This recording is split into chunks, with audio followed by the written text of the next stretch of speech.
Terberkatilah Raja Israel. Dan Yesus menemukan seekor keledai muda dan duduk di atasnya. Sesungguhnya Yesus memilih duduk di atas keledai. Hal tersebut bukanlah suatu mukjizat. Hal tersebut bukanlah sesuatu yang luar biasa. Namun kerumunan itu ada di sana dan mereka datang dan memuji Yesus dan berkata, terberkatilah ia yang datang dengan nama Tuhan. Berapa banyak pemimpin yang datang ke Yerusalem?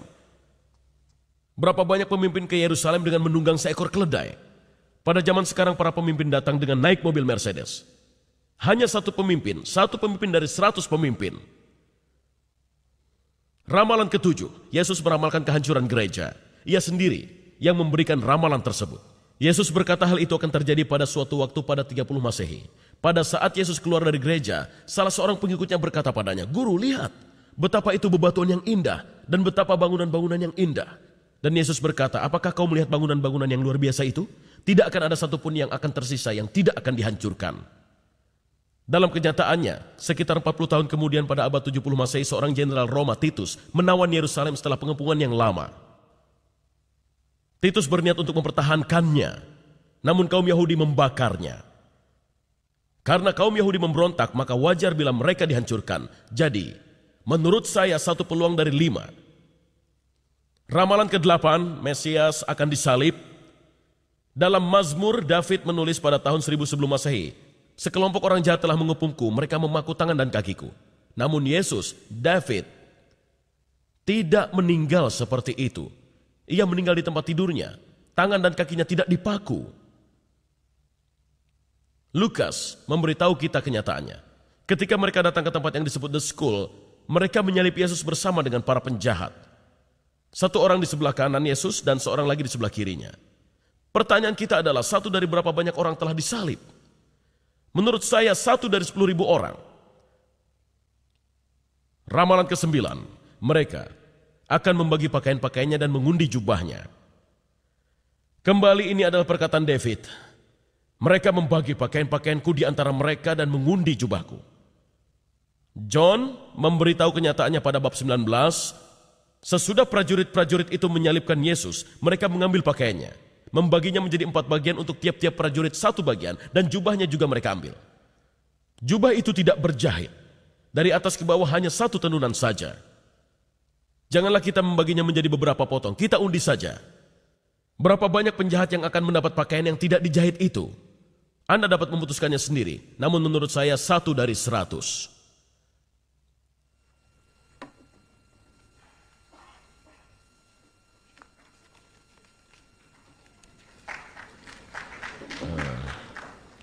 Ramalan ke-10. Meskipun tidak bersalah dalam kematiannya, ia akan dikelompokkan dengan orang-orang jahat dan orang-orang kaya. Yesaya menyebutkan pada 750 sebelum Masehi ia ditunjukkan sebuah kuburan dengan orang jahat dan orang kaya dalam kematiannya. Meskipun ia tidak pernah melakukan kejahatan ataupun kebohongan apapun dalam kehidupannya, ia dikelompokkan dengan orang-orang durhaka. Matius memberitahukan kenyataannya. Mereka menyalib 2 perampok bersama dengannya. Ketika senja mulai datang, datanglah seorang kaya dari Arimatea yang bernama Yosef, seorang pengikut Yesus. Dia hendak menuju Pilate. Yosef meminta jasad Yesus. Yosef membungkusnya dengan kain linen yang bersih dan menguburkannya dalam kuburannya sendiri. Berapa banyakkah penjahat yang telah dieksekusi dan ternyata tidak bersalah? Menurut saya itu sangat banyak sekali. Menurut saya 1 dari 100 orang. Sehingga menjadikannya 1 dari 1000 orang. Akhirnya, ramalan tersebut setelah meninggal, Yesus akan bangkit kembali dari kematian. Kembali dalam Yesaya disebutkan, karena diputus dari tanah kehidupan ia meninggal, dan meskipun Tuhan membuat hidupnya sebagai tumbal kesalahan, ia akan melihat keturunannya dan memperpanjang hari-harinya. Jadi ada sebuah ramalan bahwa Yesus akan hidup kembali. Lukas memberitahu kita, Yesus sendiri berdiri di antara mereka dan berkata, "Damai menyertaimu." Dan kemudian Paul memberitahu kita sebuah ringkasan cerita dalam Korintus 1 ayat 15, bahwa Yesus menampakkan diri pada Peter dan kemudian pada ke-12 rasul. Dan setelah itu Yesus menampakkan dirinya pada lebih dari 500 orang saudara laki-lakinya pada saat bersamaan. Kebanyakan dari mereka masih hidup. Kemudian pada James, saudari tiri Yesus, lalu pada semua rasul. Hal tersebut bukanlah sesuatu yang dapat Anda nilai. Jadi sekarang kita akan melihat pada perhitungannya. Satu orang dari berapa banyak orangkah di seluruh dunia yang akan menepati ke-10 ramalan tersebut?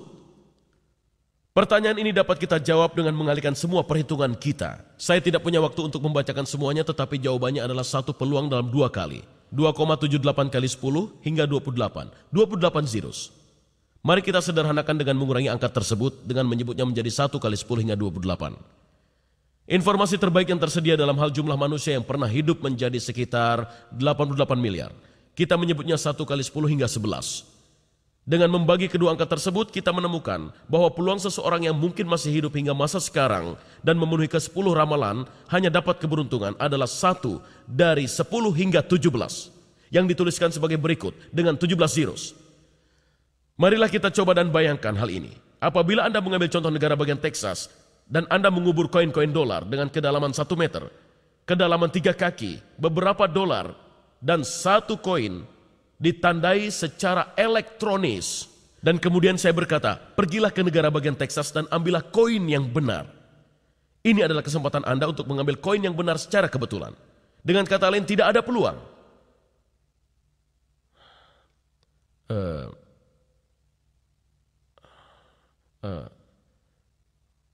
Saya mengalami kesulitan. Terdapat banyak lagi ramalan-ramalan. Semuanya menunjukkan Nabi David dan Isaiah adalah saksi pertama. Tuhan yang menyebabkan ramalan tersebut menjadi kenyataan adalah saksi kedua. Dan Tuhan pula lah yang menyebabkan para pengikut Yesus mencatat hal tersebut. Semua bukti bahwa Bible adalah benar dan berasal dari Yehovah Elohim. The Gospel menyebutkan bahwa Yesus datang dari Tuhan dan membayar hukuman atas dosa-dosa kita. Ini merupakan kabar yang baik. Al-Quran memberi kabar yang berat. Surat An-Nahl 16 ayat 61 menyebutkan, bila Allah ingin menghukum manusia karena kezalimannya, niscaya tidak akan ditinggalkannya di muka bumi sesuatu dari makhluk melata pun. Masalahnya adalah Al-Quran menegaskan dengan sangat jelas bahwa bagi mereka yang telah melakukan upaya terbaik, mereka akan dijanjikan dengan kata semoga. Dalam surat Al-Qasas disebutkan, adapun orang yang bertaubat dan beriman serta mengerjakan amal yang saleh, semoga asahan. Dia termasuk orang-orang yang beruntung. Dalam At-Tahrim disebutkan, hai orang-orang yang beriman, bertaubatlah kepada Allah dengan taubat yang semurni-murninya. Mudah-mudahan Allah akan menghapus kesalahan-kesalahanmu itu.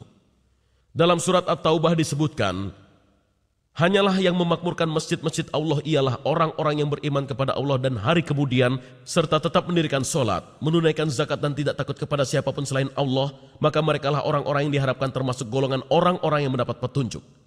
Pada akhir yang benar-benar sunyi, apabila seseorang tidak beriman maka ia tentu akan masuk neraka. Namun bila ia benar-benar beriman, pada hari pengadilan ia akan berdiri sendiri di hadapan Allah. Tidak ada perantara ataupun teman. Dan ia hanya dapat berharap bahwa semoga ia tergolong dalam golongan orang-orang yang diberkati. Hal ini merupakan kabar yang berat. Di mana dalam kamus ini bila diterjemahkan as-sahan, hal itu mungkin, hal itu bisa saja, hal itu mungkin saja, barangkali. Dalam kamus Oxford Inggris Arab, semoga diterjemahkan sebagai as-sahan. Hal tersebut mungkin tetapi berat. Di sisi lain, the gospel memberikan satu kabar yang bagus. Yesus berkata, aku tidak akan datang untuk dilayani, tetapi untuk melayani, untuk memberikan hidupku sebagai tebusan bagi orang yang banyak. Ayat lain dari Paulus sang Rasul menyebutkan, bila engkau mengakui dengan mulutmu bahwa Yesus adalah Raja dan percaya dalam hatimu bahwa Tuhan membangkitkannya dari kematian, engkau akan langsung diselamatkan. Begitulah.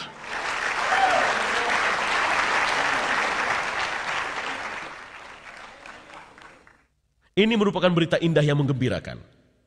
Anda menyimak bersama saya ramalan-ramalan yang menjadi kenyataan sebagai bukti-bukti. Ada 500 orang yang menyaksikan Kristus setelah ia bangkit dari kematian. Ada banyak temuan arkeologi yang menguatkan Bible. Saya menyerukan kepada Anda untuk secepatnya mendapatkan Bible dari The Gospel. Bacalah. Anda akan menemukan kabar yang menggembirakan untuk jiwa Anda. Semoga Tuhan memberkati Anda semua. Terima kasih.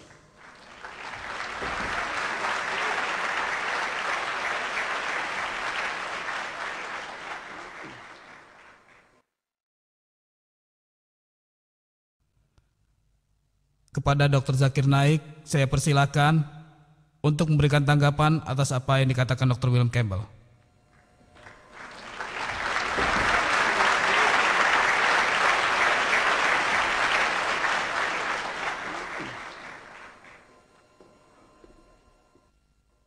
Alhamdulillah.